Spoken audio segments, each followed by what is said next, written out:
Presentamos 24 tarde. ¿Cómo están? Muy buenas tardes, bienvenidos a la revisión de noticias en 24 tarde, 13 horas en punto, hay 17 grados en la capital, pronosticados 23 para esta jornada de martes 11 de octubre, con mucha información desde lo policial, también en el Palacio de la Moneda. Vamos a estar en la región del Biobío con la lamentable muerte de un carabinero en un procedimiento que tenía relación con el tema de la macrozona sur, el estado de excepción. Vamos a estar allá con David Yáñez, también desde el Congreso. Hoy día se vota en el Senado el TPP-11, mucha información de la economía, pero también comencemos con información policial del momento.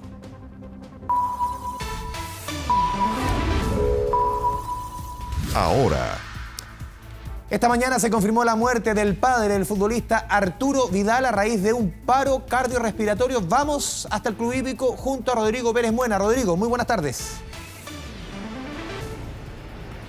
¿Cómo estás, Andrés? Muy buenas tardes. No solamente hay impacto en el círculo cercano del futbolista Arturo Vidal, obviamente por la muerte de su padre, sino que también en el círculo y la comunidad del Club Hípico, quienes han estado muy impactados por la muerte del padre de Arturo. Estamos hablando de Erasmo Vidal, quien murió a los 62 años durante estas últimas horas.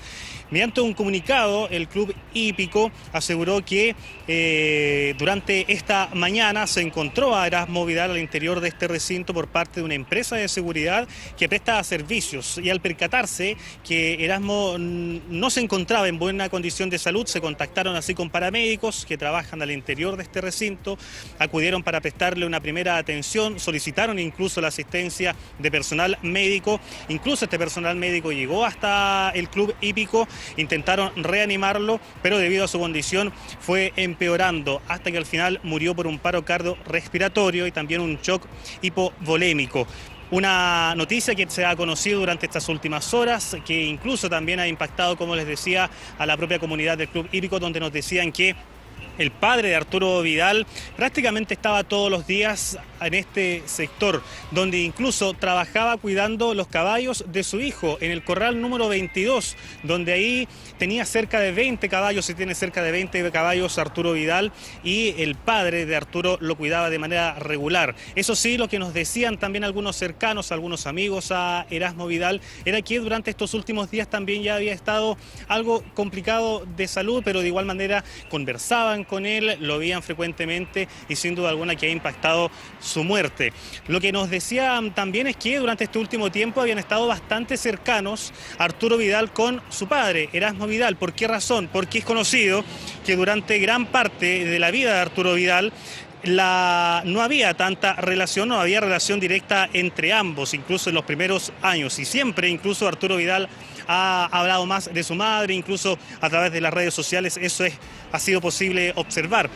Sin embargo, lo que nos decían que durante este último tiempo sí tenían relación, porque incluso trabajaba acá y ha causado entonces mucho impacto por lo mismo. Vamos a escuchar a continuación algunas declaraciones de algunos conocidos. Nosotros logramos conversar con ellos, conocidos acá del Club Hípico, quienes nos comentaban también sus apreciaciones en torno de la muerte del padre de Arturo Vidal. Supimos que el hombre murió en la noche. Estaba, último, ¿cómo se llama? Viendo sus caballos que tiene su hijo acá, Arturo Vidal. Venía saliendo recién del hospital, unos días atrás estuvo en el hospital, estuvo 6 días y de ahí se fue a recuperación. Y ahí está en recuperación, porque estuvo enfermo los pulmones, le había dado neumonía. Él tenía neumonía, pero después se recuperó, le dieron el alta y ahí empezó a recuperarse. Lo único que sé es que pegaron el aviso que el papi le da un ataque. ¿Había un ataque? Dicen que un ataque. A través de su hijo él era muy conocido. Y trabajaba, normalmente fue un buen trabajador dentro de lo que él hacía.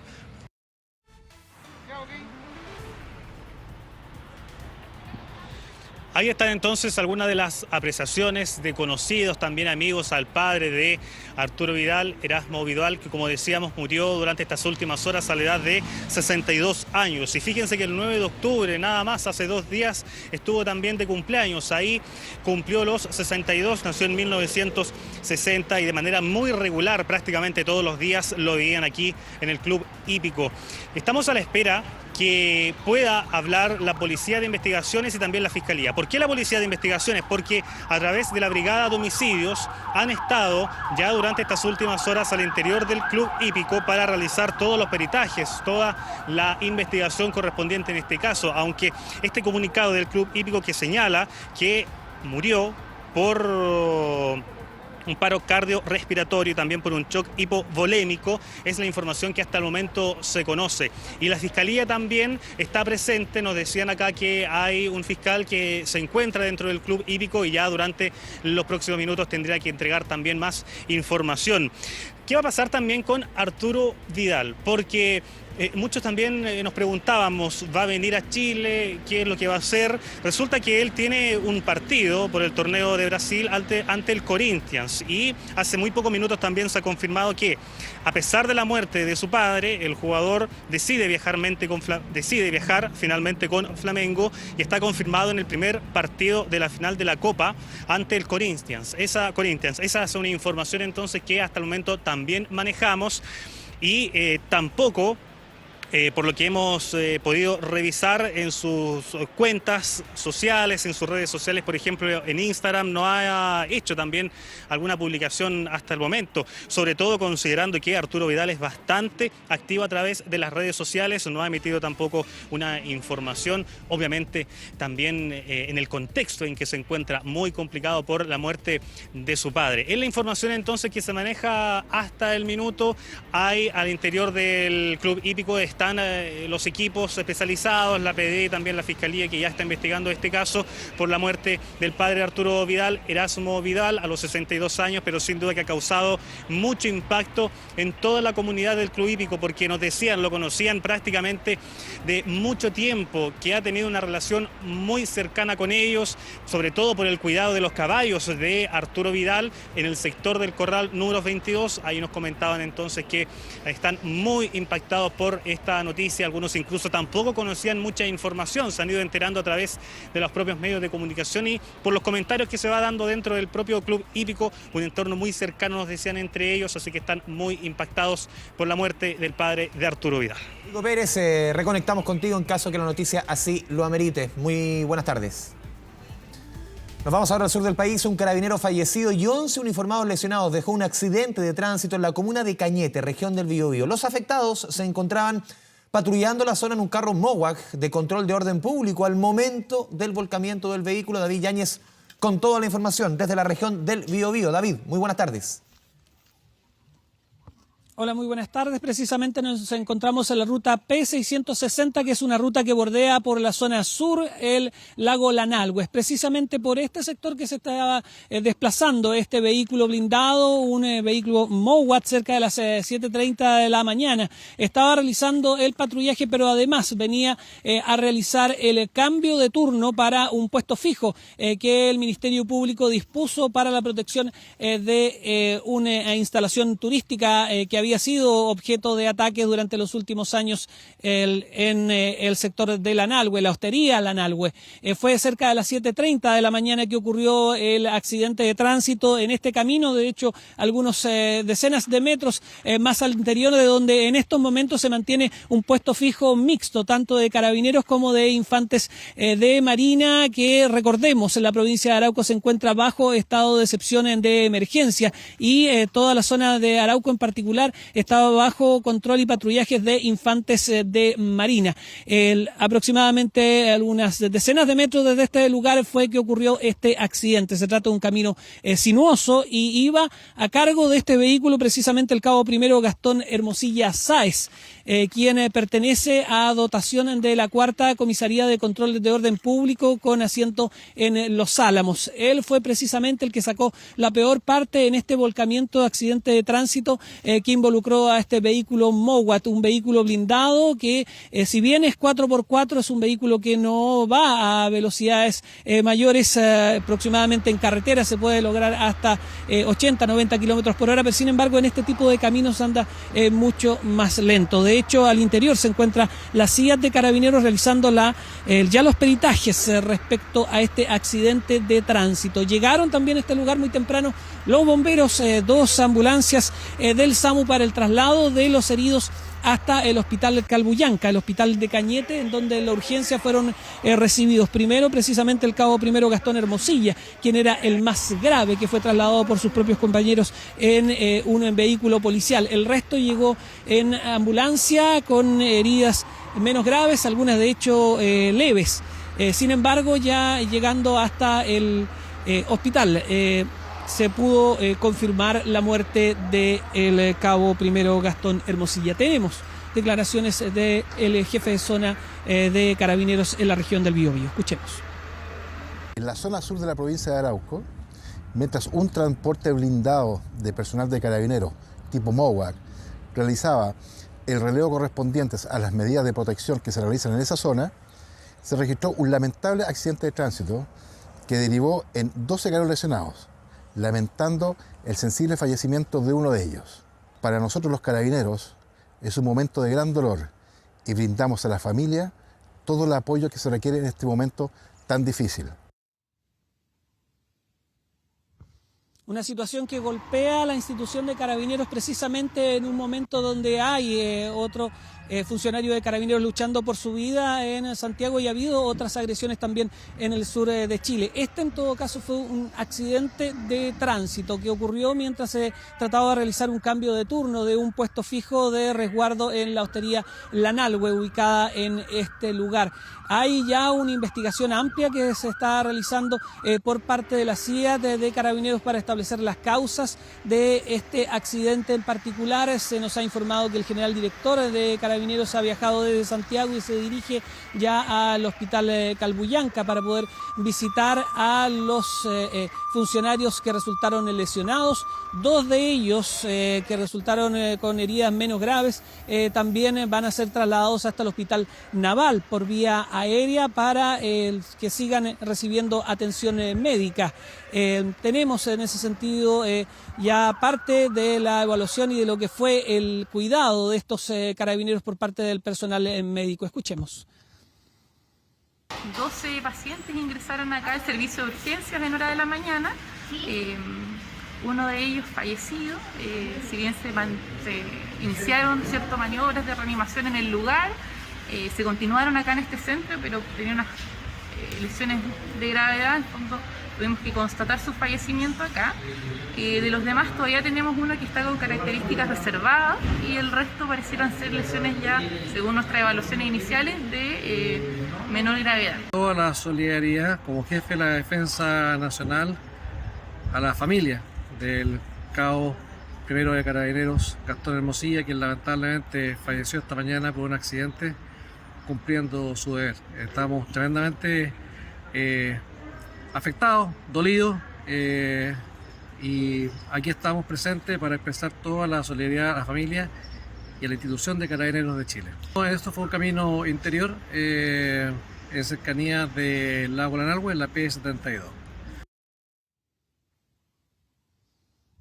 El último en hablar es precisamente el contraalmirante Juan Pablo Zúñiga, el jefe de la Defensa Nacional en el estado de emergencia. ¿Y por qué él vino a este accidente de tránsito? Y tiene que ver con que durante el estado de emergencia todas las Fuerzas Armadas y de orden, incluso la Policía de Investigaciones, deben responder a el jefe de la Defensa Nacional. Él se trasladó hasta el hospital Calbuyanca para ver cuál es la situación de los lesionados y también hablar con la familia del cabo primero fallecido. Se trata de un cabo primero de 39 años, con 10 años en la institución, que había prestado servicios tanto en Santiago como en Temuco. Ahora estaba radicado en Arauco. Se nos indica que tiene un hijo de 10 años y que él, una de sus funciones principales era precisamente el traslado en el vehículo blindado, el vehículo MOWAT, que pertenece a la Cuarta Comisaría de Control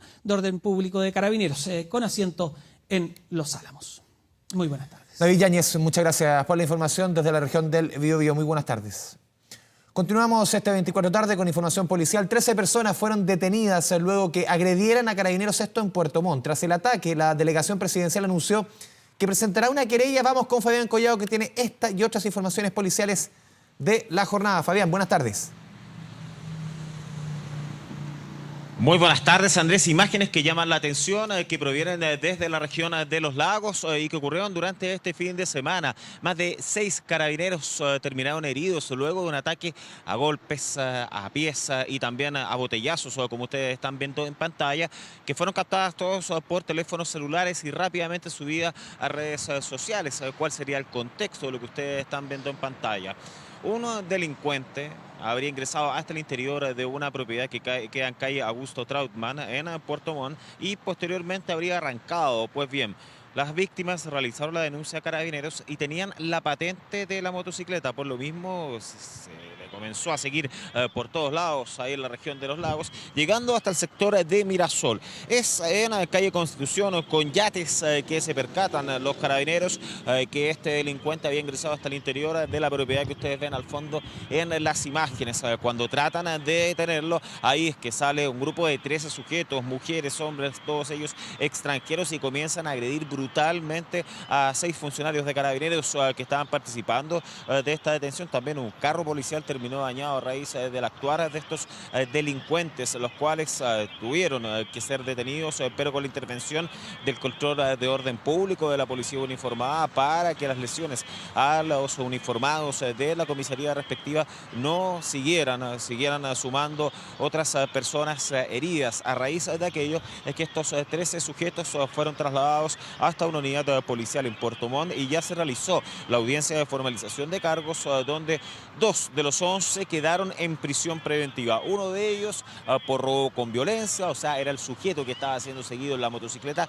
y otro por las lesiones que le provocó a uno de los carabineros que estaba ahí en el lugar participando de todo este operativo. Este último, el cual tiene una orden de expulsión en nuestro país, pero mientras tanto para ambos prisión preventiva durante 90 días, mientras que los otros 11 van a ser evaluados por la Policía de Investigaciones respecto a su situación migratoria en el país, algo que ha sido obviamente muy criticado por parte de las autoridades, los cuales van a presentar acciones judiciales en contra de todos los que resulten responsables de estas golpizas en contra de carabineros, botellazos, golpes de pies, golpes de puño, etcétera. Acción judicial que ya fue presentada en el sur de nuestro país, y vamos a revisar declaraciones. El Plan Cuadrante de Seguridad Preventiva de la Segunda Comisaría Puerto Montt ubicó un vehículo del tipo motocicleta, el cual durante el transcurso de la mañana habría participado en un hecho de robo con violencia, el cual el personal, al momento de tratar de fiscalizar al conductor de esta motocicleta, este hace ingreso hacia un domicilio. Desde el interior, cobardemente, 15 a 20 individuos comienzan a agredir y a su vez causar daños a los vehículos fiscales de carabineros.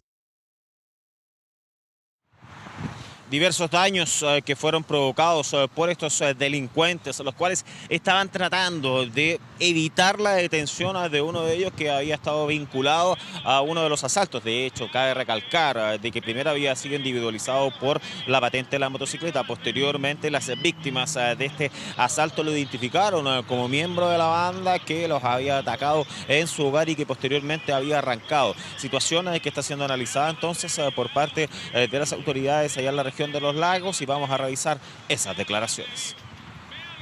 De los 6 carabineros que resultaron lesionados, 5 resultaron con lesiones de carácter leve, pero ahí no hay que perderse por favor cuando decimos leve, porque son lesiones, hematomas. Tenemos otro funcionario nuestro, otro carabinero nuestro que resultó con lesiones de carácter grave, que es muy probable que su lesión y su padecimiento no sea menor a 30 días. Los 13 personas que fueron detenidas, 2 quedan en prisión preventiva con 90 días donde se va a proceder a investigar, y los otros van a ser citados, ¿verdad? Quedaron en libertad, pero van a ser citados por parte del Ministerio Público. Llamado a un acuerdo nacional para enfrentar la seguridad pública. Esta situación no puede seguirse dando, sean nacionales o extranjeros los involucrados. Debemos actuar con la máxima celeridad y dar una señal que el tema de la seguridad pública es una prioridad en nuestra región.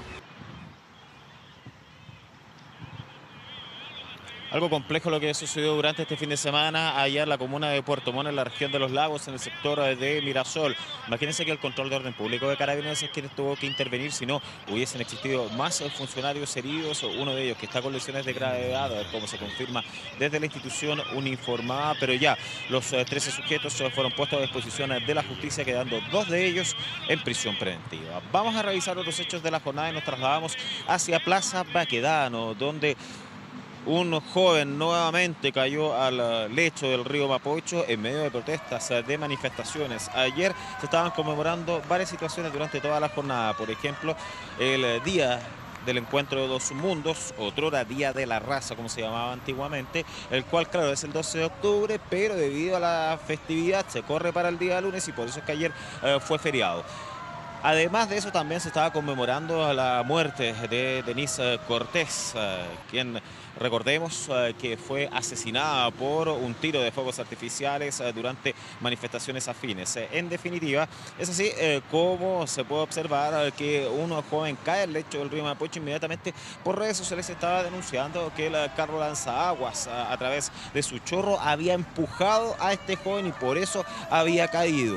Pero en paralelo, Carabineros publicó estas imágenes donde dan cuenta de la inexistencia del chorro del carro lanzaguas en el minuto, al menos, que cayó el joven y que estaba siendo atendido, que tuvo que ser derivado hasta la ex posta central. Según lo que entendemos, no tiene lesiones de riesgo vital, pero algunas fracturas habría sufrido a raíz de esta caída que todavía se está investigando. ¿Qué es lo que pasó? ¿Qué es lo que sucedió? En este caso, la Policía de Investigaciones, la Brigada de Derechos Humanos, es quien está realizando toda la investigación de rigor con el fin de poder ver quién fue responsable, si fue algo accidental, si hubo otro involucrado, pero al menos en las imágenes que publicó Carabineros en su Twitter se ve en el minuto que cae que no estaba aplicando el carro de como el carro lanzaguas en el minuto que ocurre este accidente. Al menos así ha sido tipificado hasta este minuto ahí en el epicentro de la región metropolitana, en el puente Pío IX, a pasos de la Plaza Baquedano.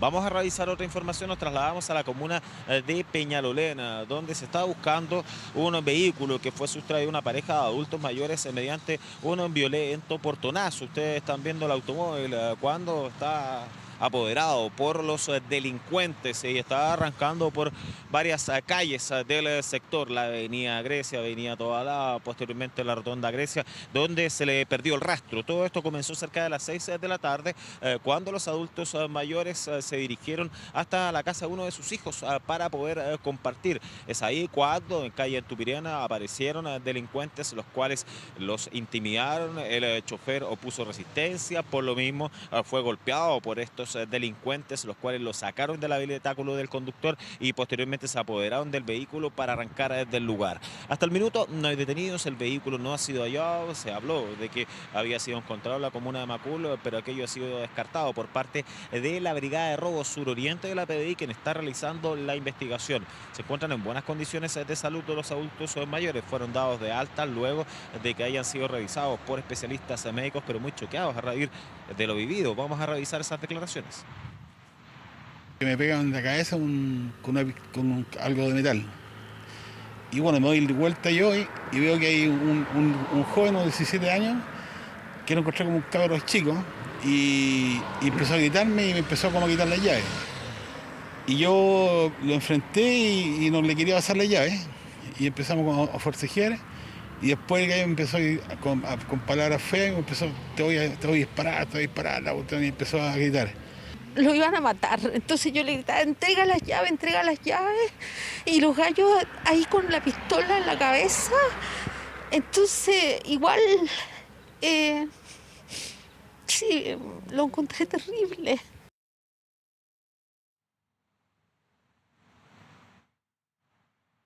Se adoptó procedimiento por el delito de robo con violencia, hecho ocurrido en la comuna de Peñalolén, el cual afectó a una pareja de la tercera edad que se movilizaba a bordo de su vehículo particular, los cuales estacionan el móvil en la calle Tupirén para luego ser sorpresivamente abordados por 02 sujetos de sexo masculino, de los cuales uno se encontraba premunido con un arma de fuego, con la cual le ocasionan un golpe a la víctima, ocasionándole lesiones de carácter leve.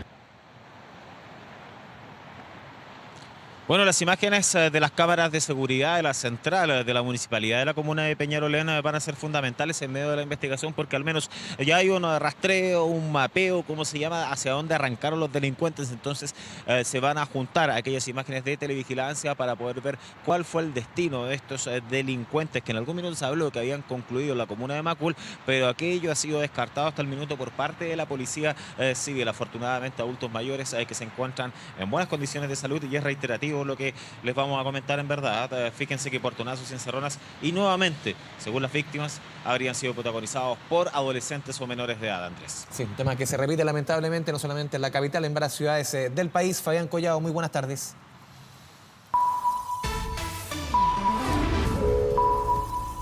Ahora. Actualizamos la información con la que despachábamos desde el Biobío con David Yáñez. Autoridades del hospital Dipreca, perdón, no, esto es de lo ocurrido este fin de semana en San Antonio.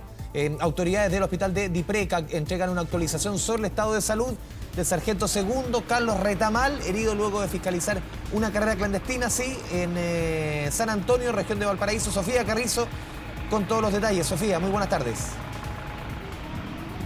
Hola Andrés, ¿cómo estás? Muy buenas tardes. Claro, panorama completamente desalentador para el sargento segundo Carlos Retamal, quien, recordemos, se encuentra internado aquí al interior del hospital de dirección de previsión de carabineros aquí en la comuna de Las Condes, quien, recordemos, recibió un impacto mediante un objeto contundente tras una fiscalización de una carrera clandestina en la comuna de San Antonio el día domingo. Los doctores, los médicos tratantes entregaron un diagnóstico, un balance en realidad de su estado de salud, y lamentablemente ha ido empeorando. Ellos dijeron que la situación neurológica ha ido empeorando durante estas últimas horas. La situación que se mantiene sigue bajo extrema gravedad, y esto tras realizarse una serie de exámenes, chequeos para ir finalmente diagnosticando cuál es su panorama. Él, recordemos, se encuentra con un traumatismo encefalocraniano grave tras este impacto por este elemento contundente. Ellos dijeron que él se mantiene en riesgo vital, bajo sedación y también bajo ventilación mecánica. Hay que destacar, y algo que también preocupa, que el sargento segundo de Carabineros estaría y tendría, en caso también de seguir evolucionando su estado de salud, lesiones irreversibles. De todas formas, tenemos las palabras, los detalles en torno a este balance del estado de salud del carabinero. Los invito también a escucharlo. Su condición neurológica ha ido empeorando en las horas de evolución. Hay más edema cerebral, hay situaciones neurológicas que se han profundizado en estas horas. Bueno, como ustedes saben, estos pacientes críticos siempre son evoluciones minuto a minuto, hora a hora, pero la condición actual es más severa que las horas previas. Él tuvo un traumatismo encefalocraniano donde recibió un impacto por un elemento contundente que le fracturó el malar, la región facial, y esa energía se disipa hacia dentro del cráneo, lo que genera cizallamiento de estructuras vasculares y genera sangramiento dentro del cerebro. Bueno, escuchábamos las palabras, ¿no?, por parte de los médicos que están ahí tratando y liderando también el avance del estado de salud de este carabinero, quien se encuentra, tal como lo escuchábamos, con diagnóstico no, obviamente, que ha ido mejorando durante estas últimas horas. Al contrario, sería peor a lo que se ha realizado durante la jornada de ayer, y obviamente lo que ellos han dicho, que van a seguir monitoreando ante la respuesta que tenga para resolver su situación. Hay que destacar que al interior de este recinto hospitalario se encuentra la familia del carabinero, y obviamente vamos a estar atentos de cómo siga evolucionando su salud, y obviamente esperar a que mejore. Sí, quedamos atentos en caso de cualquier novedad. Sofía Carrizo, muchas gracias por la información desde la comuna de Las Condes. 13 horas con 29 minutos. Nos vamos a la primera pausa en 24 tarde. Volvemos con las informaciones a 24 tarde. La ministra del Interior, Carolina Toás, anunció este martes que el gobierno ingresará a un proyecto para crear un estado de protección y resguardo, el cual contempla menos restricciones constitucionales y prórroga cada 60 días. Kevin Felgueras con más información desde el Congreso allá en Valparaíso. Kevin, buenas tardes. ¿Cómo estás, Andrés? Muy buenas tardes. Claro, esto en medio de la discusión de una nueva prórroga del estado de excepción constitucional en la macro zona sur, la cual ya fue aprobada por 109 votos a favor, 23 en contra y solo 3 abstenciones en la sala de la Cámara de Diputadas y Diputados. Es en ese contexto en el cual la ministra Carolina Toá adelanta que existe una nueva idea de establecer un nuevo estado de excepción constitucional, que no sea este estado de emergencia que ya se ha prorrogado durante varios meses en la macro zona sur, sino que sea un nuevo estado de excepción de protección y resguardo, que tenga plazos distintos, que también contemple el resguardo de la vida humana y la participación de las Fuerzas Armadas. Esto fue anunciado en medio de la discusión de la prórroga del estado de excepción constitucional. Revisamos esas palabras de la ministra Toá. Lo que vamos a proponer es un nuevo tipo de estado de emergencia, que no significa ningún retroceso respecto del punto de vista del resguardo que se le entrega a las personas en relación al estado de emergencia que estamos aplicando en la realidad. Un nuevo estado de excepción que se llama de protección y resguardo, que la característica que va a tener es que nos va a permitir renovaciones más amplias, menos restricciones a las garantías constitucionales e hipótesis de actuación más precisas para la situación que tenemos en la zona. Entonces pueden olvidarse de la posibilidad, primero, de que no va a haber más renovaciones. Por el momento va a seguir habiendo renovaciones. Mientras no tengamos este nuevo estado de excepción, vamos a renovar el que tenemos, salvo que la situación cambie en la zona.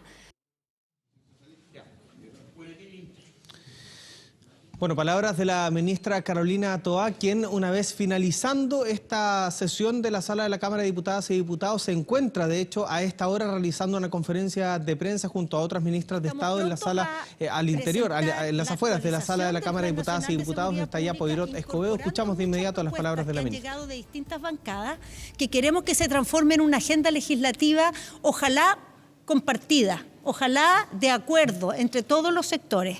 Y como parte de eso, ya empieza a haber algunas acciones que son importantes. Fruto de ello es que hoy día entraron a discusión aquí en la Cámara de Diputados un proyecto de ley de expulsiones judiciales y en el Senado se dará cuenta en la tarde de un proyecto de expulsiones administrativas. Esperamos que estos proyectos sean parte de esta agenda amplia que genere consenso para que apuremos el tranco en fortalecer nuestra legislación para enfrentar los desafíos de la seguridad. Entonces vamos ahora a explicar con más detalle en qué consiste este proyecto del cual se dio cuenta hoy día en la sala, y esto lo va a hacer la ministra Marcela Ríos. Buenas tardes a todas y todos. Como planteaba la ministra, queremos anunciar que se ha ingresado hoy día un proyecto de ley que se ha venido trabajando desde el Ministerio de Justicia y Derechos Humanos. Hemos estado en conversación con delegados presidenciales. Bueno, palabras de la ministra del Interior y Seguridad Pública, Carolina Toá, una vez que ya ha finalizado esa sesión en la Cámara de Diputadas y Diputados. Con respecto al estado de excepción constitucional en la macro zona sur, tendrá que verse en un ratito más, a las 3 de la tarde, en el Senado, esta nueva prórroga. Se había dicho en algún momento que era posible que esta fuera la última prórroga que se le pidiera al Congreso Nacional. Sin embargo, eso ha sido descartado por la propia secretaria de Estado, manifestando que se establezca este nuevo estado de excepción constitucional de protección y resguardo solo en el caso de tener los respaldos políticos suficientes. En el caso de que no se logren los respaldos políticos suficientes, se va a tener esta herramienta, la de el estado de excepción de emergencia, todavía en vigencia precisamente, y solicitando las prórrogas que se requieran acá al Congreso Nacional. Hubo reacciones de parte del mundo político luego de este anuncio de la creación de un nuevo estado de excepción constitucional, como es el de protección y resguardo, dejando de lado la idea del proyecto de infraestructura crítica, que era otra de las alternativas que estaban sobre la mesa. Revisamos de inmediato esas palabras. Básicamente el mensaje de la ministra Toá hoy día a la gente de la Araucanía, del Biobío, y ya le están sonando los teléfonos celulares a todos nuestros parlamentarios, es que en 15 días se retiran las Fuerzas Armadas. Cualquier proyecto alternativo, nuevo estado de protección, de excepción, requiere tramitación legislativa. Y eso no se alcanza a hacer en 15 días. Comienza hoy día una cuenta regresiva del terror en la Araucanía y en la provincia de Arauco. La verdad es que no lo viene a reemplazar. El estado constitucional de emergencia va a seguir existiendo. Lo que pasa es de que este es un proyecto que está orientado principalmente en las personas, en la seguridad. Creo que es importante el enfoque porque aquí no estamos hablando de cosas, estamos hablando de personas. Por lo tanto, cuando se vean afectados, se podría citar este estado de excepción. Yo soy contrario a la utilización de los estados de excepción para resolver el conflicto político y social que tenemos en la Araucanía. Y creo que el actual estado de excepción constitucional, en los términos que está hoy día planteado, en orden a que cada 15 días estamos con el mismo tema, amerita darle una vuelta si podemos tener un estado de excepción distinto. Me abre esa posibilidad. Bueno, una propuesta que es un nuevo estado de excepción constitucional de protección y resguardo que establece, por ejemplo, que no haya restricciones tan fuertes a las garantías constitucionales, que exista un periodo de evaluación más prolongado, que la primera instancia sería 60 días. Además, informes en medio de comisiones de seguridad y defensa, además de un trabajo prelegislativo que se está realizando en estas semanas. Eso es lo que ha sido anunciado por la ministra del Interior, quien tendrá que llegar hasta la sala del Senado en los próximos minutos para nuevamente solicitarle a esta corporación la prórroga del estado de excepción constitucional en la macro zona sur. Lo que también pasará, eso sí, a eso de las 17 horas es la votación del TPP-11 en la sala del Senado. Hablamos de un tratado que está desde el año 2019 en la Cámara Alta, en esta corporación, y donde se ha generado harta controversia al interior, principalmente del oficialismo, por esta votación. Se ha dicho de parte de sectores del oficialismo, principalmente de Apruebo Dignidad, del Partido Comunista, del Frente Amplio, que se van a establecer las declaraciones interpretativas que buscan establecer algunas modificaciones en 2 capítulos específicos. Vamos a escuchar al senador del Partido Comunista, Daniel Núñez, justamente hablando sobre estas declaraciones interpretativas en el día en el que el Senado tendrá que definir si se aprueba o no el TPP-11.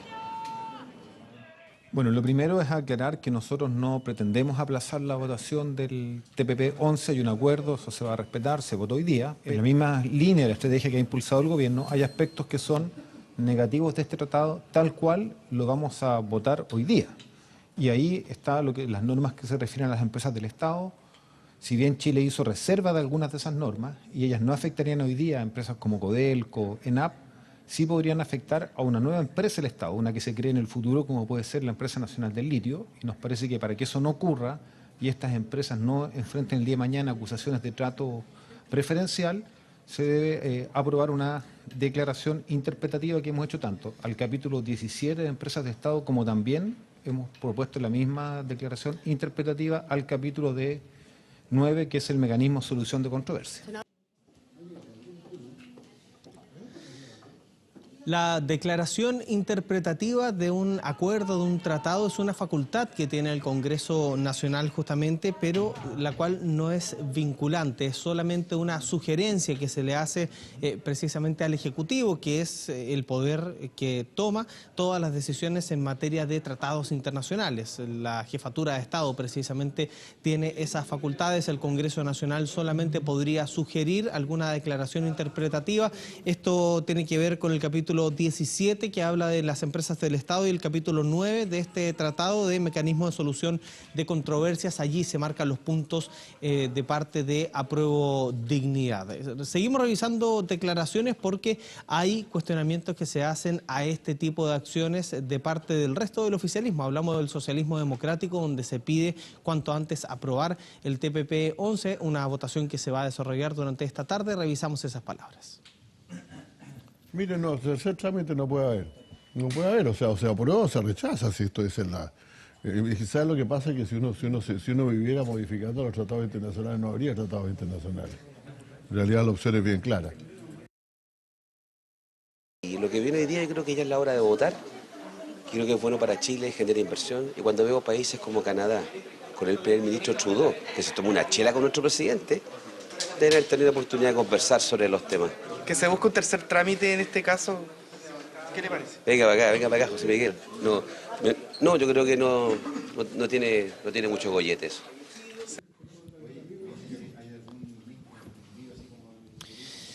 Bueno, ¿qué es lo que va a pasar durante esta jornada? Entendiendo que se ha tomado el acuerdo por parte de los comités de hoy colocar en votación el TPP-11. Esto debiese aprobarse a eso de las 6:30, 7 de la tarde. Nos adelantamos a este escenario político entendiendo que en la sala del Senado solo se requiere de la mayoría de los presentes al momento de la votación, justamente para que esto se ratifique por parte del Congreso Nacional. De allí falta todavía el trámite de depositar este acuerdo transpacífico, el TPP-11, que ha generado tanta controversia y que en algún momento, de hecho en el 17 de abril del año 2019, fue votado en contra por el actual presidente de la República, Gabriel Boric, que en ese momento era diputado, también por el ministro Giorgio Jackson, que también en ese momento era parlamentario, y otros que están justamente en el gobierno y que estuvieron en el Congreso Nacional. Desde la actual oposición, hablamos de la centro-derecha, de partidos de derecha, han pedido que esto se vote, que esto se apruebe y que sea ratificado cuanto antes por el presidente de la República para estar a niveles o estándares internacionales. Sobre las declaraciones interpretativas, dicen que no es necesario seguir dándole vuelta a esos temas. Lo revisamos. Yo quiero señalar que este es un muy buen día para Chile, porque contamos con los votos suficientes para aprobar el TPP-11. Sin embargo, después de haber llegado a un acuerdo unánime en que estuvo presente Apruebo Dignidad, Partido Comunista y Frente Amplio, hoy día quieren continuar dilatando la discusión a través de declaraciones interpretativas que tienen muy poco valor.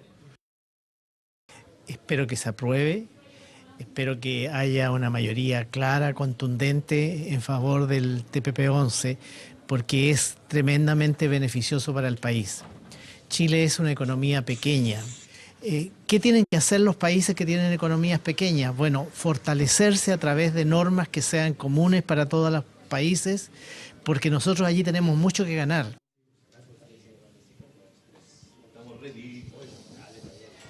Bien, pues en el cronograma de lo que viene esta tarde, en un ratito más, acá a mi espalda, se va a desarrollar un nuevo almuerzo por los diálogos constituyentes. De hecho, estamos todos esperando que lleguen los invitados a este almuerzo, los distintos partidos políticos. Eso a las 2 de la tarde. A las 3 parte la sesión de sala del Senado para votar la prórroga del estado de excepción constitucional, y a eso de las 4:30, 5 de la tarde empieza la votación del TPP-11 también en la sala del Senado. Seguimos muy atentos. Don Kevin Felgueras, muy buenas tardes. Cambiamos de tema. Hoy comenzó el proceso de vacunación con la vacuna bivalente contra el COVID-19, la cual será de una dosis anual. ¿Quiénes son los primeros en recibirla? Personal de salud y personas inmunosuprimidas. Dani Linares nos entrega más detalles. Don Dani, buenas tardes. Son un poco más de 1 millón de personas este primer grupo, 1.300.000 personas las que serán parte de esta primera etapa de vacunación contra el COVID-19 ya de forma periódica y formal a través del Plan Nacional de Inmunización de nuestro país. Una vacunación que se va a realizar de forma anualizada en el territorio nacional y que es además el primer país que utiliza esta vacuna en Latinoamérica, la vacuna bivalente, que tiene, por cierto, una protección contra la cepa original del COVID-19 y además la protección contra la variante Omicron, que ha demostrado ser la más contagiosa en lo que va de pandemia. Por cierto, siempre pendientes desde la aparición de nuevas variantes, pero por ahora al menos se ha demostrado que la variante Omicron ha sido la más contagiosa, y esta vacuna protege también ante esta variante. Es por eso que se ha decidido incorporarla al calendario del Plan Nacional de Inmunización, y que será un proceso analizado muy similar a lo que ocurre con la vacuna de influenza, con un grupo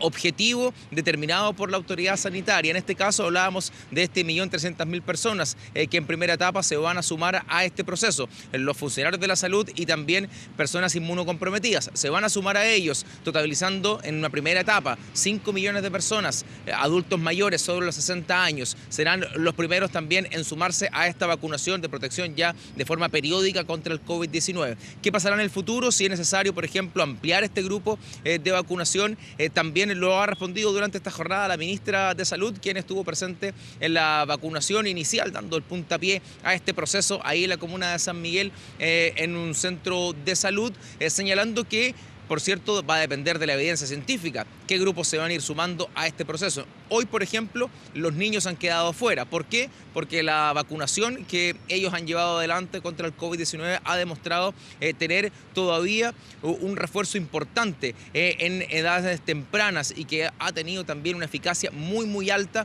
en ese rango etario. ¿Qué pasa con otras personas que eventualmente quisieran obtener esta vacuna a través del comercio? Lo responde la propia ministra de Salud. Vamos a revisar sus declaraciones.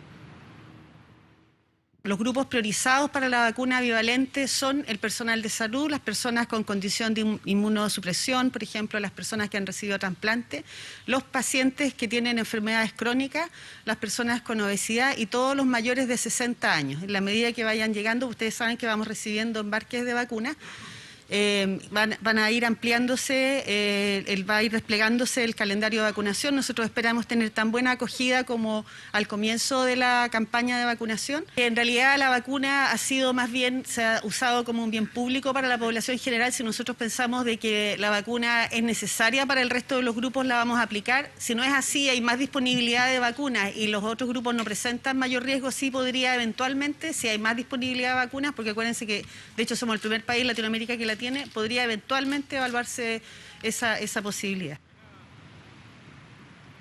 Por ahora se va a mantener el criterio de la vacunación contra el COVID-19 como un bien público, es decir, de forma gratuita y por cierto también voluntaria. Son los dos elementos que van a seguir siendo parte de este proceso ya ahora incorporado a través del calendario del Programa Nacional de Inmunización, esta vacuna bivalente que se anualizará, se podrá entregar una vez al año a este grupo prioritario, grupo de riesgo que ha definido el Ministerio de Salud, un grupo que, lo decíamos y lo ha señalado hoy la ministra, es ampliable en base a la evidencia científica. Podrían eventualmente en el futuro ampliarse a otros grupos o tal como ocurre con influenza, otras personas eventualmente en la medida de la disponibilidad de la vacuna podrían también sumarse a la inoculación durante este proceso. Conversamos con el personal de salud que nuevamente le da el puntapié inicial a un proceso de vacunación contra el COVID-19 en nuestro país, tal como ha ocurrido en todo este proceso que llevamos de pandemia, también haciendo un llamado a las personas a no bajar los brazos, entendiendo que hay medidas que hoy han ido flexibilizando la forma de cómo relacionarnos de acuerdo a la pandemia, pero también es un proceso que también hay que mantenernos alerta, ¿no? Teniendo que las herramientas para poder ir combatiendo este virus son la vacunación y hoy al menos son ellos quienes realizan este llamado también a la población. La pandemia todavía está latente, está presente, los casos han disminuido, pero siempre hay que seguir protegiéndonos, por lo tanto es importante la vacunación del personal de salud, que está constantemente atendiendo usuarios y usuarias de nuestra red, por lo tanto es importante protegerlos. Como funcionarios públicos en salud también tenemos que nosotros mostrar un sistema de prevención y promoción también de la salud acá en Chile. Por lo cual somos los llamados también a priorizar esto y hacerle un llamado también a la comunidad de sacarse ese estigma que había con respecto a la vacunación. Es súper importante que el personal de salud mantenga la iniciativa, mantenga los ideales, que es tratar de generar esta inoculación general y mantener como a raya el COVID. Mantenerlo a raya y para eso una herramienta que ha demostrado su eficacia es la vacuna. Así lo ha demostrado diferentes grupos etarios y esa ha sido la herramienta principal junto con las medidas de autocuidado de poder mantener la pandemia a raya y poder también entregar mayor flexibilidad de cómo nos vamos relacionando luego de estos años difíciles de pandemia, pero es un proceso que sigue latente, sigue estando ahí. De hecho, los números hoy día lo revelan, 1.727 casos nuevos reporta el Ministerio de Salud con una positividad aquí en la región metropolitana del 10.97, a nivel nacional del 9.41. Exámenes durante las últimas 24 horas son un poco más de casi 15.000 exámenes los que ha reportado la autoridad sanitaria, así que es un proceso que todavía está, pero al menos ya se ha dado un paso adelante, Andrés, con la vacuna ya de forma formal en nuestro país, de forma anualizada contra el COVID-19. ¿Cuántos despachos hiciste con mascarilla? Y si estás sin mascarilla es por la vacuna. Estamos sin pase de movilidad, y si estamos sin pase de movilidad es por la vacuna. Si no hay aforo es por la vacuna. A entender que la vacuna es la única salida en este caso. Don Daniel Linares, muchas gracias. Nos vemos. Chao, chao. Chao, chao. Y atención, porque mañana comienza el corte masivo de agua en 8 comunas de la región metropolitana que van a ser las afectadas, lo ven en el plano. Autoridades informaron que las empresas deben contar con el suministro para sus trabajadores y funcionarios. De no cumplir incluso, podrán ser sancionadas. Más detalles, todos los detalles, junto a Pamela Araya. Pame, buenas tardes. Hola Andrés, muy buenas tardes. Y primero recordarles el horario, porque mañana a partir de las 3 de la tarde y hasta las 6 de la mañana del jueves es cuando se va a suspender este servicio de agua potable. Y tú mencionabas de las 8 comunas y por supuesto que les vamos a entregar el detalle y también qué pasa con el perímetro. Primero el detalle de las comunas. ¿Cuáles son? Las tenemos anotadas, por supuesto. Son Cerrillo, Cerro Navia, Estación Central, Lo Prado, Maipú, Pudahuel, Quinta Normal y Santiago. El perímetro entonces que ustedes ahí presentaban en esta gráfica, por el norte es Avenida Costanera Sur y Avenida Santa María. Por el oriente Amunátegui y Centeno, esto en el centro de Santiago. Por el sur Santa Isabel, Domeico, Arica, Avenida Gladys Marín, bueno, Pajaritos, Avenida Los Mares y Camino Casas Viejas. ¿Qué pasa? Por el poniente, La Nalhue, Ventisquero, El Tranque, Bravo Luco, San Pedro y Laguna Sur.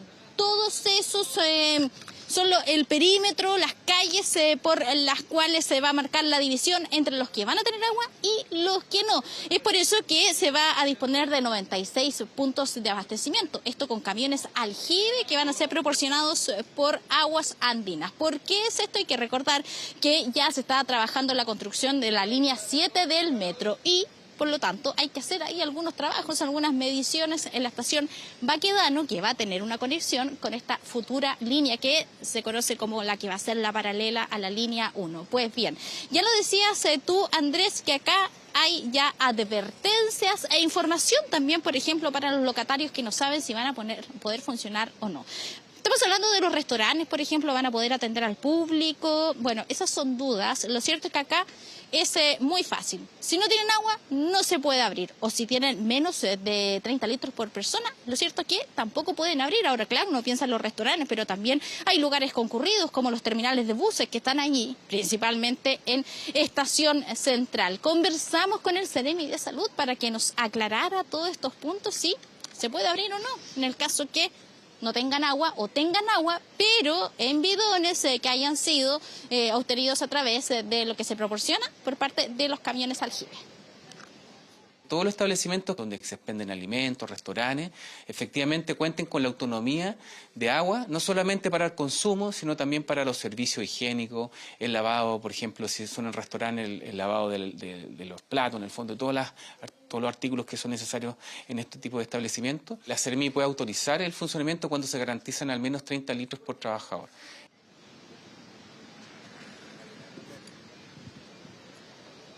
Bien, ¿cuántas personas van a ser afectadas? Se estima que son 1.200.000. Ahora, si esto lo traducimos a hogares, son 292.000 clientes, pero hay que considerar toda la población circulante. Como les decíamos, muchas personas que vienen a trabajar, por ejemplo, a Santiago Centro, por supuesto que van a ser afectadas o movilizarse entre las comunas. Y si hablamos de la gente que trabaja, porque ahí estábamos hablando del funcionamiento en general, también hay un mínimo, estos 30 litros mínimo por persona, porque acá la clave es garantizar no solamente el consumo, sino también que estén las condiciones higiénicas para poder operar. En el caso de los restaurantes se considera los servicios higiénicos, el consumo, pero que se pueda lavar la loza, que se pueda lavar los alimentos, eso es clave. En el caso de, por ejemplo, oficinas, en el caso de TVN, si es que se cortara el agua, son 30 litros mínimo por persona. Si no, obviamente no se puede asistir al trabajo, no se le descuenta a la persona ni se tiene que reprogramar, porque finalmente es responsabilidad del empleador tener el agua para sus trabajadores. El director del trabajo profundizó en esta materia. Los empleadores deben contar con agua disponible en los lugares de trabajo. Si no existen esas condiciones, es decir, si el empleador no cuenta con esa disposición de agua a propósito del corte programado, evidentemente que hay una serie de consecuencias. Por un lado, no se puede seguir funcionando como empresas y por otro lado, si es que no se tomaron dichas medidas con la anticipación correspondiente, los trabajadores y trabajadoras sepan que existen canales de denuncia donde nosotros vamos a estar pendientes para resguardar sus condiciones de higiene y seguridad. Y dirdeltrabajo.cl también es la página web en la cual los trabajadores de forma anónima pueden hacer la denuncia si es que los obligan a trabajar ese día, por ejemplo, no teniendo agua o teniendo un mínimo para funcionar, porque ahora uno siempre piensa en el consumo, pero también están las condiciones higiénicas. Un punto importante entonces es que se arriesgan a multas tanto los centros comerciales como los trabajos, y es por eso que de parte de la Seremía de Salud, de la Dirección del Trabajo, ya se está fiscalizando desde hoy. Se están revisando, por ejemplo, las obras de construcción, los centros comerciales, entre muchos otros. ¿Qué pasa, por ejemplo, con los centros de salud? Lo cierto es que hospitales, el centro de salud familiar, clínicas, han dicho ya que tienen abastecimiento asegurado, autonomía, porque obviamente son servicios de emergencia. ¿Qué pasa con los colegios? Al menos desde la Seremía de Educación ya han dicho en ocasiones anteriores que acá la garantía es que va a haber alimentación para los niños. Algunas comunas están decidiendo que se terminen las clases antes. Hay que considerar la jornada completa, pero, por ejemplo, 1 de la tarde, 3 de la tarde sería el horario, así que también los papás a prepararse, por supuesto, es difícil, muchos están en el trabajo, las mamás o papás que tienen a sus niños en las salas cunas, en los jardines, que cuentan con que van a estar allí hasta las 5 de la tarde, la verdad que, claro, es un problema. Recordarles entonces, mañana, 3 de la tarde, se corta el agua en estas 8 comunas que les hemos comentado anteriormente. Los puntos de distribución, los detalles, todo está en 24horas.cl. 96 puntos de distribución en estas 8 comunas. Pamela Araya, muchas gracias por la información. Muy buenas tardes.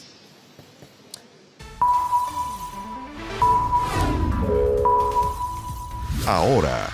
Vamos con la información policial del momento. Carabineros investiga el asesinato de un joven de 16 años que habría sido apuñalado en pleno Santiago Centro. Fabián Collado con la noticia policial del momento. Fabián, buenas tardes.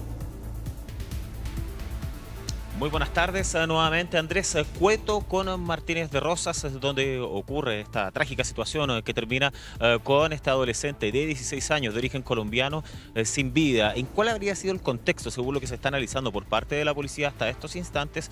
Este menor de edad iba transitando en su bicicleta por Martínez de Rosas en dirección hacia el oriente. Habría sido atropellado por un automovilista que se dirigía por Cueto en dirección hacia el sur, y es ahí cuando el ciclista increpa obviamente a este sujeto que iba a bordo del automóvil. No se sabe bien si es que él u otros se habrían bajado desde el interior del vehículo, lo habrían apuñalado para luego arrancar del lugar, pese a que rápidamente se estaba solicitando asistencia médica por parte de algunos vecinos que incluso conocían a la persona que lamentablemente falleció. Se encontraba sin signos vitales, había perdido la vida en este lugar del casco histórico del epicentro de la región metropolitana. En definitiva, ahora Carabineros está realizando la investigación, se están recogiendo cámaras de seguridad mientras está a la espera de la decisión de la Fiscalía, si es que queda en manos de la Policía Uniformada la investigación o en la Policía de Investigaciones. Acá hay muchas cámaras de seguridad, también la bicicleta en que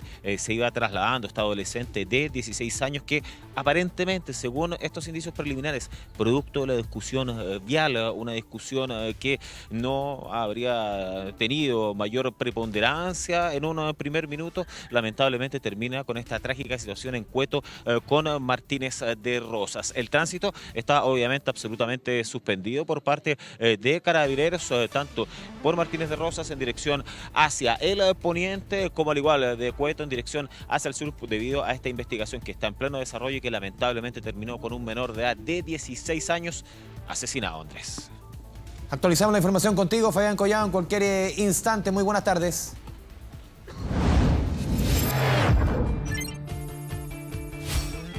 Internacional.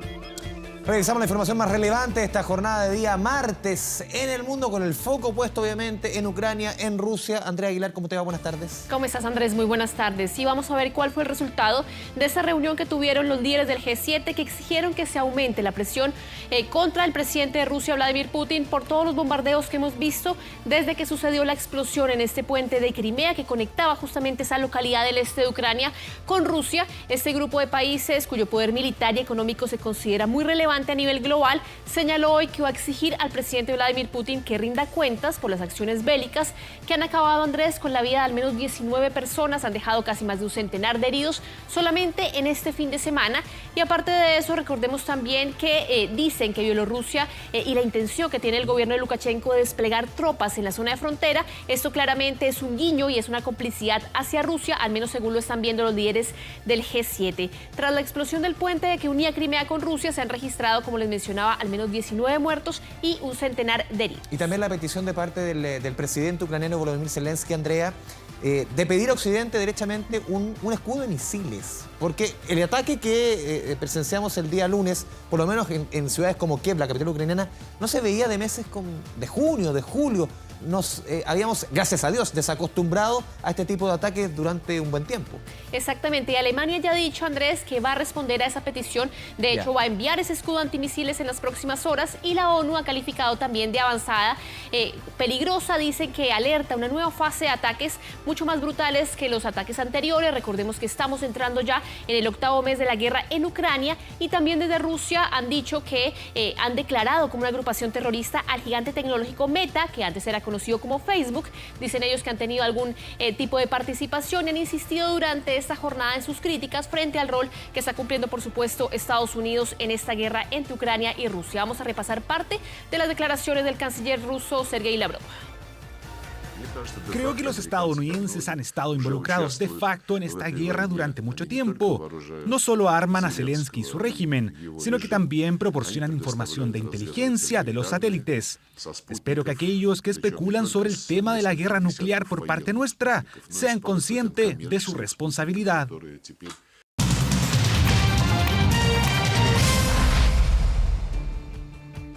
Bueno, y para ahondar justamente en este tema, tenemos nuestro contacto semanal con la periodista de BBC Mundo, Cecilia Barría, porque en las últimas horas, Andrés, no sé si usted han visto también en sus casas este video que se ha hecho viral de este periodista que estaba reportando justamente en Kiev y que finalmente termina siendo o se esconde por un impacto de un misil que cae cerca de la capital ucraniana. Justamente Cecilia habló en los últimos minutos con él. Cecilia, ¿cómo estás? Te saludamos y queremos saber cuál es la historia detrás de esa imagen que se ha hecho viral en redes sociales. Cecilia, buenas tardes. Hola, ¿qué tal? Buenas tardes. Sí, hace un rato hablé con Hugo Bachega, que es un colega de la BBC que está reporteando en Kiev, y él me decía que ha habido un cambio en las reglas del juego porque en los últimos meses, más bien la prensa y los habitantes de la capital ucraniana podían caminar tranquilamente en lo que es una aparente normalidad fuera del campo de batalla, ¿no? Porque es en la capital donde sí se pueden ver los cafés abiertos, las escuelas, los negocios y una business as usual, como le llaman, ¿no? Las cosas tal como ocurren siempre.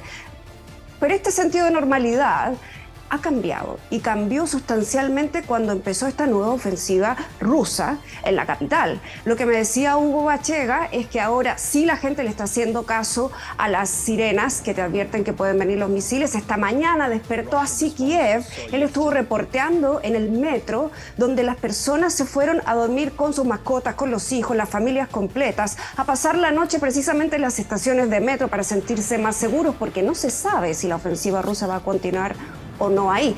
Tengo otro colega, Abdu Jalil, que también trabaja para la BBC y está ahí en Kiev, y él decía, no sé si se acuerdan ustedes que uno de los misiles cayó en un parque donde había una zona de juegos para niños. Bueno, Abdu Jalil me contaba esta mañana que es precisamente ahí, a ese parque, donde él habitualmente llevaba a sus hijas. Entonces, el cambio aquí estratégico es que en el fondo la capital por muchos meses no había sido tocada, y lo que está ocurriendo ahora es que hay una sensación de ansiedad, como de volver a ese pasado de febrero, marzo, cuando comenzaron a caer las bombas y cuando se inició el conflicto bélico. Sí, Cecilia, ¿qué posibilidades en este escenario hay de un encuentro entre los presidentes Vladimir Putin y Joseph Biden?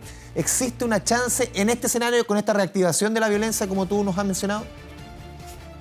Bueno, se ve cada vez más lejano, la verdad, porque si bien en un momento el jefe de la diplomacia rusa dijo que podía existir una posibilidad de que conversaran Putin con Biden en la reunión del G20 que va a ser en Indonesia a mediados de noviembre, la verdad es que con todos los acontecimientos que hemos visto en las últimas horas es muy poco probable que aquello ocurra y de hecho hoy el gobierno ruso ha dicho que ellos van a responder si Occidente sigue apoyando a Ucrania, que es precisamente lo que hizo el G7 esta mañana, el Grupo de Naciones Industrializadas, que es lo que nos comentaba Andrea, ¿no?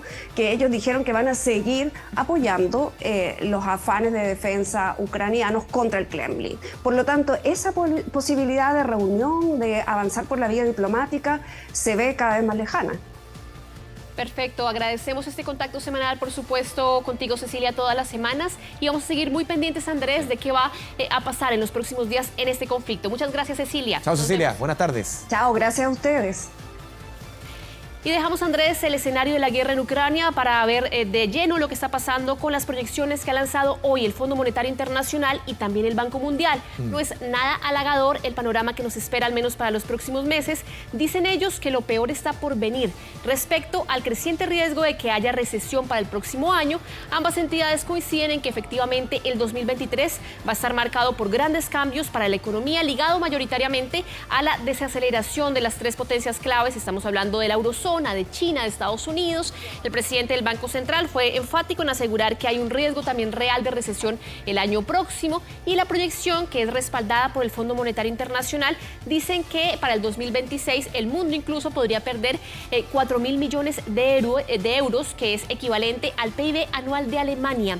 También hacen algún tipo de proyección que es más halagadora para el crecimiento de América Latina. Dicen que va a crecer efectivamente este año, pero que el próximo año no va a ser así, y que efectivamente Chile va a ser uno de los pocos países que no va a tener crecimiento del PIB. O sea, el escenario para Chile, incluso lo señaló la semana pasada el Banco Mundial, es la economía que menos va a crecer en América Latina y el Caribe el próximo año, cifras del Banco Mundial. Y este escenario se enmarca, Andrea, lo vimos en procesos inflacionarios que se han visto no solamente en Chile, se ha visto en Estados Unidos, en Inglaterra, en diversos países. Lo que hacen las autoridades locales es enfriar las economías, es bajar dos cambios, es encarecer el dinero, lo que ha hecho el Banco Central en nuestro país, eso a nivel mundial, lo que hace previsible que el próximo año va a ser muy, muy complejo en términos de crecimiento, pero para muchos economistas es una medida necesaria ante economías que estaban absolutamente sobreaceleradas, recalentadas a nivel mundial.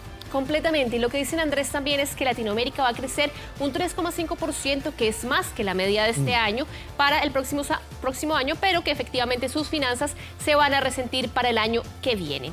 Seguimos hablando de materia internacional, nos vamos a esta hora para Perú, porque la Fiscalía del vecino país allanó durante esta jornada la vivienda de la hermana del presidente Pedro Castillo y también de 6 congresistas en el marco de un nuevo escándalo de corrupción que sacude al vecino país, según el ministerio. ¿La misma, la que se crió con Pedro Castillo? No, no era la misma. Ya, esta es otra. Claro, esa es continuamos con el emprendimiento familiar. Ya. Sí, pero todo eso tiene que ver con la familia y con el entorno más cercano de Pedro Castillo. Incluso es el propio mandatario el que denuncia esto a través de redes sociales, porque dice que en la casa de su hermana vive también su mamá y que ella tiene padecimientos de salud, y decía: yo culpo completamente a la Fiscalía de lo que le pueda suceder a mi madre después de este allanamiento que se realizó con el fin de recabar información sobre la presunta participación de parlamentarios en la dirección de obras a empresas chinas, a otras empresas peruanas también.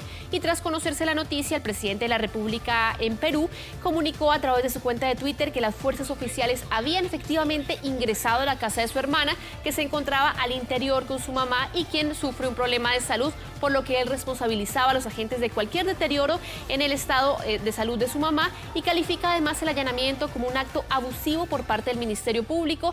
Recordemos que son operativos que se dan en el marco de esta jornada y que tienen que ver efectivamente con la presunta participación de algunos congresistas en la concesión de obras públicas a empresas que vienen de China y también a empresas peruanas.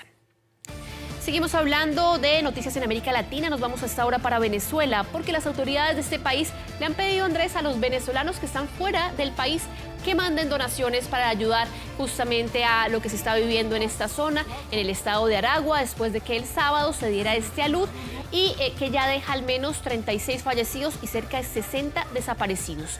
Lo que pide el Ministerio de Turismo en Venezuela, a los que están fuera de Venezuela, a los venezolanos, es ropa, agua potable, también alimentos no perecederos, sábanas, medicamentos, también donaciones que podrían hacer llegar al país y que aseguran además que esto que está sucediendo, que sucedió durante este fin de semana, el sábado, continúa siendo efectivamente una zona de tragedia. El panorama sigue siendo desolador en la zona de las Tejerías, esto es a 65 kilómetros de Caracas, donde las fuertes lluvias efectivamente generaron grandes deslizamientos de tierra, afectando a más de 1.300 familias. El presidente Nicolás Maduro viajó a la zona y prometió también ayuda en este sector. Repasemos parte de sus declaraciones.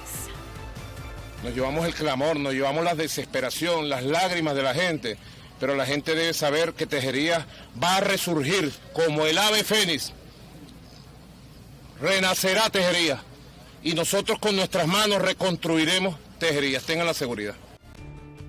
Bueno, importante decir también que prometió paquetes de ayuda para los afectados. Las autoridades informaron que pidieron más equipos especializados para poder continuar entonces con la remoción de escombros en busca también de estas 60 personas que continúan desaparecidas, una tarea a la que en las últimas horas también se han sumado civiles voluntarios.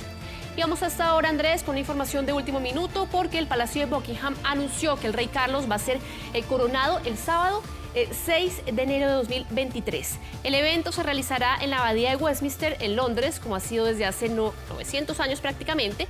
Y aparte de esto, será el monarca, el bendecido, también el consagrado por el arzobispo de Canterbury. Esta ceremonia consiste en un servicio religioso, solemne, pero a la vez en un momento de celebración, en donde se va a reflejar el papel del monarca en la actualidad, con la mirada puesta, obviamente, hacia el futuro. Y Camila también será coronada después de que la reina Isabel expresara todo su deseo, recordemos también, porque ella pudiera ser la reina consorte. Justamente esto va a suceder el sábado 6 de mayo del próximo año, Andrés, es cuando esto va a suceder en la abadía también. Y además de eso, bueno, se dice que también ella lo va a estar acompañando, que va a hacer toda esta pompa británica. Se toma su tiempo. 4 meses después de la muerte de la reina, no es extraño, ocurre también con la reina Isabel cuando muere su padre. También se tomaron su tiempo entre la muerte, los funerales, la despedida y la coronación oficial, más allá de la proclamación, que es distinto. Efectivamente, y aparte de esto, recordemos también que ellos ya están dejando el tema del luto. Claro. Hoy se publicaban nuevas, publicaciones en redes sociales. Ya se veía que ya no están vestidos de ese luto negro que hemos visto en las últimas fotografías, sino que efectivamente todo se está preparando para que el rey Carlos III sea coronado efectivamente el próximo 6 de mayo, el próximo año. Y vamos a avanzar en materia internacional. Andrés, hoy se conmemora el Día del Dulce de Leche. Bueno, del manjar le decimos en Chile, del arequipe se le dice en Colombia. ¿Cómo se le dice en Colombia? Arequipe. Arequipe. Arequipe se le dice en Colombia y se le dice en Venezuela. Pero esta fecha tiene el objetivo, obviamente, de reconocer este magnífico alimento, este dulce increíble, como manjar patrimonio. de dioses, literalmente. Completamente, Andrés. Manjar me parece un nombre muy adecuado acá en Chile. Como patrimonio cultural, alimentario y gastronómico, recordemos que desde 1998 el Centro Argentino de la Promoción del Dulce de Leche y Afines también estableció el 11 de octubre como la fecha conmemorativa para el dulce de leche a nivel mundial, y esto con el fin de reconocer este lácteo como un patrimonio efectivamente en países como Argentina, como Uruguay. Esto es muy de América Latina. En cada uno de los países. Estados Unidos, por ejemplo, encontrar manjar es raro, no es un producto que esté en la idiosincrasia norteamericana, por ejemplo. No está en muchos países, pero al menos aquí en América Latina se le dice de muchas formas. Acá recordemos que los argentinos son los que más le dicen dulce de leche. En México también se le dice también. Y tiene varias denominaciones dependiendo del país. En Chile lo conocemos efectivamente como manjar, pero lo que todos podemos coincidir es que, como tú lo dices, Andrés, un manjar de dioses. Y terminamos nuestro bloque internacional con unas imágenes desde Londres. El gato Larry le está haciendo honor a su cargo, Andrés, porque recordemos que él es el ratonero en jefe, que es un cargo oficial. Bueno, en este caso no es un ratón lo que vemos en imágenes, es un zorro. El gato Larry fue descubierto. Este es el gato de la casa de la primera ministra. Exactamente, la casa de la residencia oficial que queda en Downing Street. ¿Ya? Bueno, estas imágenes ven como el gato Larry defiende la residencia prácticamente cuando un zorro se acerca y el ratonero jefe de la oficina gabinete pues toma su labor de defensor, lo persigue, hay una suerte de corredilla, por decirlo de alguna forma, y el video se registró esta escena que fue publicado ya en la cuenta de Twitter. Y se ve efectivamente a Larry diciendo no te acerques a este lugar, mientras el zorro estaba merodeando por esa residencia de la primera ministra Liz Truss. Recordemos que este gato, Larry the Cat, bueno, es célebre, lo hemos dicho en muchas oportunidades aquí, Andrés, y tiene su cargo desde el 15 de febrero del 2011, que ha acompañado, inicialmente acompañaba a Cameron, luego fue acompañando... Se van los primer ministros, pero Larry permanece. Larry es estable el Estado. Completamente. Y acá vemos que cumple muy bien su labor de ratonero o de zorrero en jefe. Andrea Aguilar, muchas gracias por el completo informe del mundo. Buenas tardes. Que estén bien, buenas tardes.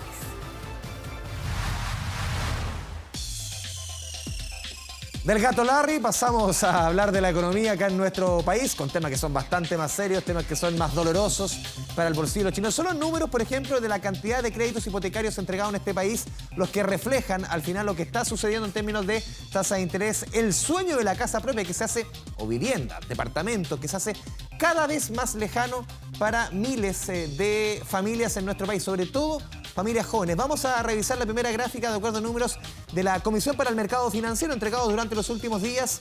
A ver, entre enero y julio se han entregado 41.137 préstamos hipotecarios para comprar una vivienda. ¿Qué representa esto? Enero y julio, si lo comparamos con enero y julio del año pasado, para tener la referencia, es una caída del 44%. Esto en el número de créditos hipotecarios. Si lo analizamos a través del monto, que es distinto que el número. Vamos con la siguiente estación. Se han entregado créditos entre enero y julio de este año por un monto, créditos hipotecarios, de 3.954 millones de dólares. Casi 4.000 millones de dólares. Si lo comparamos con el mismo periodo del año pasado, la caída es muy similar a lo que veíamos la referencia respecto a la cantidad de créditos. Es una caída, en términos de montos, del 43%. También los chinos están ahorrando menos. Esto es parte de los efectos que estamos viendo de la crisis inflacionaria que vive Chile y el mundo. Le preguntamos a expertos por estos números cuáles son las razones y qué se viene para adelante. Escuchemos. Esto se debe a que ha disminuido la liquidez en el mercado que existió el año pasado y antepasado producto de los retiros de la AFP y los aportes estatales, como también la alta inflación que ha habido en el último periodo, que ha dificultado a las personas que ahorren para tener el pie. Los bancos, por su parte, están más restrictivos y todo esto se configura para que finalmente la gente esté aplazando su decisión de compra. No solamente se otorgan menos créditos hipotecarios por montos muchas veces menores, también lo que está sucediendo es que las personas están ahorrando menos, de acuerdo también a los números entregados por la Comisión para el Mercado Financiero. Lo vemos en la siguiente gráfica, ahorros relacionados con la vivienda. Al mes de julio habían 2.235 millones de dólares en cuentas e instrumentos que apuntan justamente al ahorro para la vivienda. ¿Qué representa esto? Para tener una referencia, una caída de 9,3% respecto a julio del año pasado. Y es el menor nivel en 15 meses en las cuentas de ahorro para la compra de una vivienda. Vamos con la siguiente estación. Seguimos desglosando los números respecto a los créditos hipotecarios en nuestro país. Veamos, se están otorgando menos y también lo que está sucediendo, lamentablemente, porque veníamos de varios meses con la caída en el interés que se cobra en promedio en los créditos hipotecarios. Se había alcanzado un pic en el mes de abril. En el mes de agosto teníamos un promedio de 4,23% de acuerdo al reporte del Banco Central. En septiembre crece a 4,32%. ¿Qué tiene que ver esto? ¿O qué es lo negativo de esto? No solamente la alta tasa, sino que llevábamos 5 meses consecutivos de caídas, pequeñas pero caídas. Y esto sin duda que marca cambia el derrotero que estaban trayendo y es una señal también de lo que puede suceder o lo que está sucediendo en nuestra economía. Los que sí han subido sí o sí son los créditos de consumo durante todos estos meses y son los créditos comerciales para las empresas. Lo pasamos a revisar en la siguiente gráfica. Los créditos de consumo llegan, de acuerdo al último reporte del Banco Central, al 27,9% anual promedio el interés en los créditos de consumo y en el caso de los créditos comerciales, 14,5% anual los créditos a los cuales acceden las empresas. Es el nivel más alto desde que se tiene registro. Aquí está pegando sobre todo las alzas en las tasas de interés. Recordemos que esta semana hay reunión de política monetaria del Banco Central y todo hace prever de que superaremos el 11% en la tasa de interés decretada por el Banco Central. Esa reunión y esa información la vamos a tener en los próximos días, pero esto es ya el escenario que hay hoy respecto a los créditos en nuestro país. También relacionado con la inflación en medio de este proceso que se vive, autoridades del Ministerio de Agricultura entregaron recomendaciones para aprovechar de consumir alimentos de temporada que han tenido una baja en su precio. Para más detalles tomamos contacto hasta ahora con José Ignacio Atenas. Nacho, buenas tardes. ¿Cómo están? Muy buenas tardes. En medio de un proceso inflacionario que todavía sigue golpeando bastante los bolsillos, hay iniciativas o al menos consejos de tratar de darle una mano al presupuesto de la familia. Y tiene relación con lo que dio a conocer el día de hoy el Ministerio de Agricultura con las recomendaciones de aprovechar, de comprar y consumir frutas y verduras que son principalmente de la temporada y que han tenido una importante baja en algunos casos, como ocurre, por ejemplo, con el pepino, que ha tenido una baja cercana al 15% en las ferias libres, también la alcachofa, una baja del 16%, y los limones, lo veíamos hace algunas semanas atrás, hace algunos meses, que había tenido un importante incremento. Lo mismo con los naranjas, ya ha tenido bajas en el último tiempo. De hecho, los limones, según los datos que entregan a través de ODEPA, ha tenido una baja de cercana a un 9%, por ejemplo, en los supermercados. Precios, valores que hay que cotizar, de hecho, eso es uno de los llamados también que realizan desde el Ministerio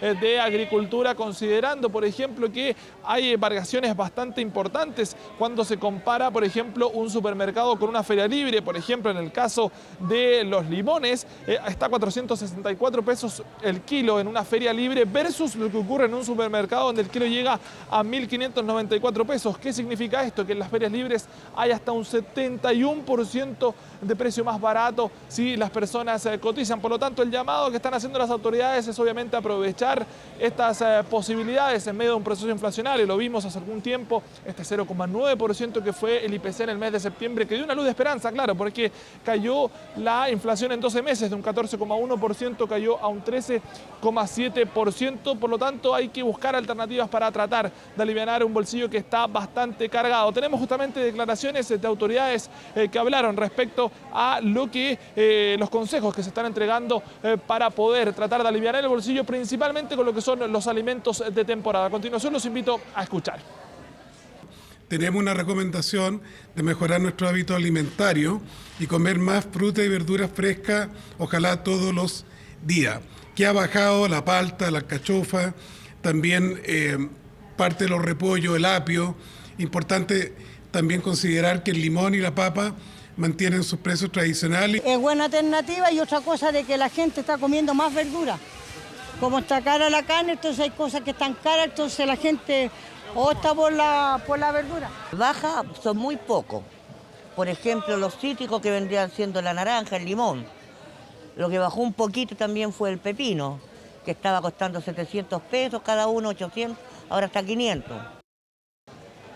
Recomendaciones entonces para aliviar el bolsillo, para tratar de consumir productos que estén un poquito más baratos, entendiendo obviamente que la gran mayoría de los alimentos todavía continúa en alza, sobre todo lo hemos visto con la canasta básica de alimentos. Recomendaciones que no solamente se están entregando en torno a los alimentos, sino que también a lo que puede ocurrir con la tasa de interés. El día de hoy comienzan las reuniones del Banco Central para la próxima tasa de política monetaria, y el grupo de política monetaria, que son estos expertos economistas que entregan la recomendación pensando en la reunión que se está realizando justamente en el Banco Central, habla de elevar la tasa de interés un 0,75%, es decir, que pase de un 10,75%, que es lo que está hoy en día, a un 11,5%. Esto obviamente va a tener un impacto bastante importante en lo que tiene como misión el Banco Central de tratar de congelar, tratar de enfriar la economía para justamente poder tener una inflación en el rango meta que ellos manejan, que es en torno a un 13%. Tenemos declaraciones de los economistas que justamente hablaron, entregaron mayores detalles de la recomendación que le entregan al Banco Central en torno a esta tasa de política monetaria, que mañana sabremos cuál va a ser la decisión final del Banco Central. Señalar con esta alza que es como el fin del ciclo de alzas. En realidad yo creo que eso es como un mensaje importante, de decir que con esta dosis que uno propone es como que se termina el ciclo de alza en el escenario más probable.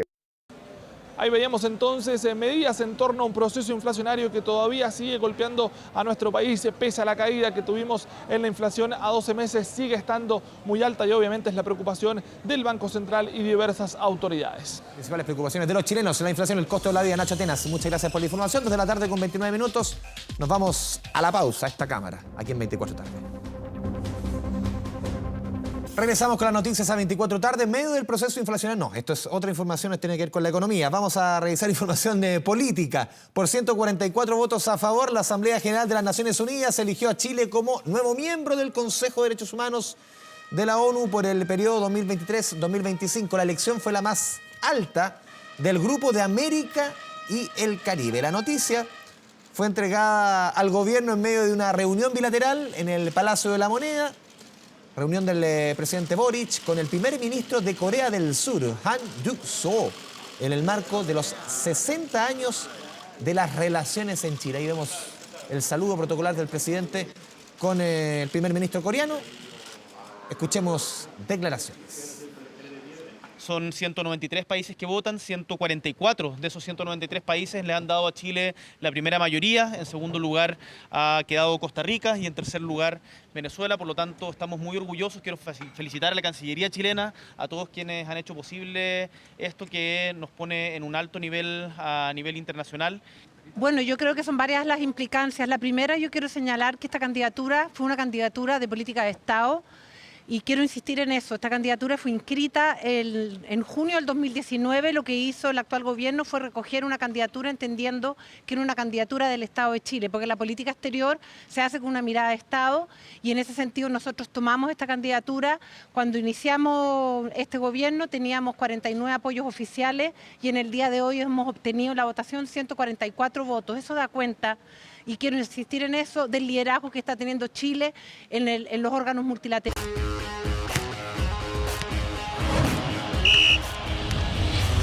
24 horas Deportes. Volvemos con el fútbol y el notable debut de la Roja Sub-17 femenina en el Mundial. Don Sergio Pinto, ¿cómo le va? ¿Qué tal, Andrés? Vaya que cuesta clasificar a mundiales para la selección nacional. Para Qatar 2022. Pues. Es verdad. Entonces, por eso hay que destacar este estreno de la Roja Sub-17 femenino que tenía un estreno ante Nueva Zelanda. Había salido tercero Nueva Zelanda en el Mundial pasado. O sea, acá no era cualquier rival. Acá vamos a ver el 1-0 de Ámbar Figueroa. Acá hay conexión de ambas jugadoras de Santiago Morning. El pase de Constanza Oliver y Ámbar Figueroa al minuto 12 del primer tiempo. Abría la cuenta. Miren cómo lo festeja. Sabes que este equipo es bien bueno, ¿eh? La Sub-17 de Chile. Acá está el gol de la jugadora de Católica, Tali Robner. A los 22 va a venir un descuento por parte de Nueva Zelanda. Emily Clegg, minuto 52. Pero no tuvo más opciones ni llegadas Nueva Zelanda para tratar de empatar el partido. Y va a venir 1-2. Me atrevería a decir que va a estar dentro de los mejores goles del torneo. A ver. Mira, ¿De ahí? Ahí está Anaí Cifuentes. Golazo de Colo Colo. 64 minutos. 3-1. Miren, a ver, en un principio no lo podía creer. Pero fue potencia en la ubicación. El golpe. Mira, esta toma es muy buena. No le pega fuerte, le pega justo. Mira lo que viene ahora Andrés Vial. A ver. Mira. Bueno, estamos viendo el festejo del 3-1. Merecido, triunfazo. Y miren, ¿quién ingresa? ¿Quién es? Aranza Suazo. No. Hija de... El gran Chupete. Del Chupete Suazo, jugadora de La Serena, por supuesto. El hombre venido del planeta Gol. Exacto. Va a tener esa mini opción. Quería mostrar básicamente la historia que está teniendo esta selección. Tenemos declaraciones de esta victoria, de este estreno de la selección chilena. Vamos a escuchar. Una sensación muy bonita y única. Un mundial, el primero de muchos, esperemos. Y que nada, el equipo entró con mucha garra, con muchas ganas de sacar esto adelante y de hacer mucha historia. Y se nos fue dando el partido, nos salieron las cosas súper bien como lo teníamos planeado. Y afortunadamente lo ganamos y lo ganamos de manera contundente. Bueno, esa era la Sub-17, pero vamos a hablar de la selección adulta que jugó amistosos en México. Ahí está la Dani Zamora, la jugadora de la U que abría la cuenta. Para el equipo de José Letelier no estaba Tiane Endler. Cuesta ver al equipo chileno sin Cristiane Endler, pero estuvo Antonia Canales, la arquera de Colo Colo, que tuvo un muy buen partido. Vamos a ver otras imágenes de lo que fue este amistoso. Jugaron 2 amistosos, se están preparando para el repechaje del próximo Mundial que se va a jugar en febrero. Todavía queda una fecha más de amistosos que va a ser en el mes de noviembre. Ahí está las principales jugadas. El primer encuentro de esta gira a México fue con el Club América, donde Chile perdió. Mira, ahí vemos el empate justamente de la selección de México, Diana Ordóñez, anotó el 1-1. Yo les decía que con el América de México se perdió la semana pasada y ayer frente a la selección mexicana por lo menos se logró un empate de este equipo que seguía ahí machacando, tratando de ganar el partido. Daniela Zamora nuevamente tratando de vencer a la arquera de México. 1-1 iba a terminar este partido. Actuación ahí de Antonia Canales. Vamos a ir a escuchar justamente a la Dani Zamora tras este partido. Sí, la verdad fue un partido súper duro. Se vio muy intenso dentro de la cancha. Obviamente queríamos irnos con un triunfo, pero creo que se vio pasajes buenos durante el partido y con eso nos quedamos. Bueno, vamos a hablar de un seleccionado chileno, de Ben Brereton Díaz. ¿Dónde lo está vendiendo? No. ¿Dónde lo voy a vender a ningún lado? En Atlético Marte, ¿ah? Deportivo Venus. No lo voy a vender a ningún lado.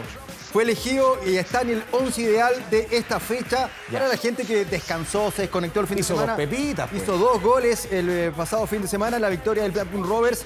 Ya está segundo en la tabla de goleadores. Suma 7 anotaciones. Recordemos que la temporada pasada igual terminó con el segundo lugar de la tabla de goleadores. Hizo 22 sí, por ahí. 22. Ahora ya lleva 7. Y todavía un torneo que es más largo que el Brasileirao. Es verdad. Este torneo termina en el 2027. Este es de los campeonatos más largos, más duros del mundo. Y juegan cada 3 días. Sí, igual que en Brasil. Marcelino Núñez y Vidal juegan cada 3 días. Sí, es verdad. Ahí está el otro gol de Ben Brereton, que más ratito juega una nueva fecha. Por eso te digo, jugó el domingo y juega más ratito en su visita al Wigan. Que también hay que ser justo, está el Mundial de por medio. Sí, entonces el Mundial todos los calendarios del fútbol sí. están muy ajustados. Muy apretados. Ni decir, mañana hay Champions, el miércoles también, la semana pasada. Mejor por nosotros, digo yo. Mucho mejor. Extraordinario. Bueno, después del Mundial vamos a tener un par de meses. Sobre 12. Es verdad. Va a tener que ubicarse acá todo el día don Sergio Pinto. Pero acá lo importante es que sigue siendo figura, sigue anotando y ahora destaca dentro de los 11 mejores de esta liga, que si bien es la segunda división de Inglaterra, lo hemos hablado con Andrés, es extraordinaria y sumamente competitiva. Vamos a estar atentos, por supuesto, al partido de Ben Brereton durante esta tarde. Cristian Garín jugó esta mañana en su debut en el ATP de Florencia. Ha tenido una mala suerte en los sorteos. La semana pasada fue con Novak Djokovic. Ahora contra el 7º clasificado, Alexander Bublik. Por parciales de 5-7 o 7-5 y 2-6 perdió lamentablemente Cristian Garín en 1 hora y 28 minutos de partido. El chileno sumó otra derrota en primera ronda tras haber perdido la semana pasada ahí en el ATP de Astana frente a Nole, frente a Djokovic, lo que le comentamos hace un momento. De momento a Gago no le ha funcionado el cambio de entrenador con el gringo Sneijder esta hora, pero yo creo que está pasando, o pensando más bien dicho, en el futuro. Para Alexander Bublik. 7-5.